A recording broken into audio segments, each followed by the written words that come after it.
தூத்துக்குடியை சேர்ந்த 26 வயதான அருணாச்சலம் என்பவர் தூத்துக்குடி பகுதியில் உள்ள ஒரு அரசு மதுபான கடை பாரில் வேலை பார்த்து வந்துள்ளார். கடந்த 17ஆம் தேதி மதுபான கடை மூடிய பின்பு சட்டவிரோதமாக மதுபானம் விற்பனை செய்ததாக தென்பாக்கம் போலீசார் அருணாச்சலத்தை கைது செய்தனர். அதன் பின்னர் அருணாச்சலத்தை போலீசார் விசாரணைக்காக காவல் நிலையத்திற்கு அழைத்து சென்ற நிலையில் அன்று மாலை தலை மற்றும் கால் ஆகியவற்றில் பலத்த காயங்களுடன் அவர் அரசு மருத்துவமனையில் அனுமதிக்கப்பட்டார்.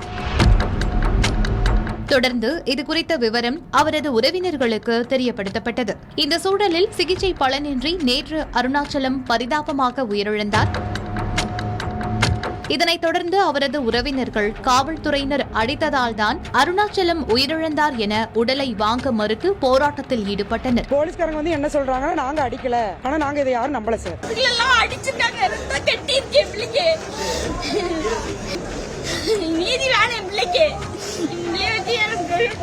இந்த விவகாரம் தமிழ்நாடு முழுவதும் அதிர்வலைகளை ஏற்படுத்திய நிலையில் பல்வேறு கட்சி நிர்வாகிகளும் அருணாச்சலத்தின் உறவினர்களை சந்தித்து ஆறுதல் தெரிவித்தனர். மேலும் இந்த விவகாரம் தொடர்பாக காவல்துறை சார்பில் வெளியிட்டுள்ள அறிக்கையில் அருணாச்சலம் காவல் நிலையத்தில் திடீரென மயங்கி விழுந்ததாகவும் அதன் பின்னர் அவர் மருத்துவமனையில் அனுமதிக்கப்பட்டதாகவும் கூறப்பட்டுள்ளது. அதோடு இதற்கான சிசிடிவி காட்சியும் காவல்துறை தரப்பில் வெளியிடப்பட்டுள்ளது. அதனைத் தொடர்ந்து அருணாச்சலத்தின் குடும்பத்தினர் மாவட்ட ஆட்சித் தலைவர் மற்றும் மாவட்ட காவல் கண்காணிப்பாளர் ஆகியோரை சந்தித்தனர். அப்போது அருணாச்சலம் மரணம் தொடர்பாக நீதித்துறை நடுவர் தலைமையில் விசாரணை நடத்த வேண்டும் என்றும் அவரது உடற்கூறு ஆய்வு சிறப்பு மருத்துவர்கள் முன்னிலையில் முழுவதுமாக வீடியோ பதிவு செய்து நடத்தப்பட வேண்டும் என்றும் கோரிக்கை விடுத்தனர். இந்நிலையில் இன்று காலை அருணாச்சலத்தின் உடல் பிரேத பரிசோதனை செய்யப்பட்டது. தொடர்ந்து அவரது உடல் அவரது உறவினர்களிடம் ஒப்படைக்கப்பட்ட நிலையில் அவரது உடலுக்கு இறுதி சடங்கு நடைபெற்றுள்ளது. அருணாச்சலத்தின் உடல் கூராய்வு அறிக்கை வந்த பின்னரே இந்த விவகாரத்தில் கூடுதல் விவரங்கள் தெரியவரும். அருணாச்சலம் தொடர்பான அந்த உயிரிழப்பின் தொடர்பான விஷயங்கள் நம்ம எல்லாருக்கும் தெரிந்தது.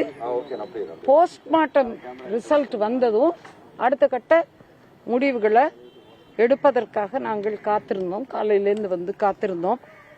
ஆனால் அதற்கு முன்னால் அவங்க உடல் இங்கிருந்து நகர்த்தப்பட்டது. நாங்கள் எங்களுடைய அடுத்த கட்ட நகர்வை போஸ்ட்மார்ட்டம் ரிப்போர்ட்டை பார்த்ததற்கு பிறகு எடுப்போம். மாண்புமிகு சென்னை உயர்நீதிமன்ற மதுரை கிளையில் அந்த தொடரப்பட்ட வழக்கின் மூலம் இந்த உத்தரவின் அடிப்படையில் என்ன கொடுக்கணும்னு சொன்னா வித்தின் 24 ஹவர்ஸ்ல அந்த பாதிக்கப்பட்ட அந்த குடும்பத்திற்கு அந்த போஸ்ட்மார்ட்டத்தினுடைய அறிக்கையை வந்து கொடுக்கணும், சிடியாவும் கொடுக்கணும், அந்த அவங்களுடைய அந்த பிஎம் ரிப்போர்ட்டை கொடுக்கணும். அப்பதான் அந்த இதுல வந்து உடற்கூறு ஆய்வின் போது எதிர் காயம் ஏற்பட்டிருக்கிறது, எத்தனை காயங்கள் இருக்கிறது, இது காவல்துறை தாக்குதலால் ஏற்பட்டதா என்பதை குறித்து நாங்கள் அடுத்த கட்ட நகர்வுக்கு நாங்கள் செல்ல முடியும். இன்னும் வந்து எங்களுக்கு அந்த அறிக்கை வந்து இன்னும் கிடைக்கல. அதனால இன்னும் வந்து நாங்க மாண்புமிகு நீதிமன்ற நீதித்துறை நடுவர் 3 அவர்களை அணுகி நாங்கள் அதை பெறவிருக்கிறோம்.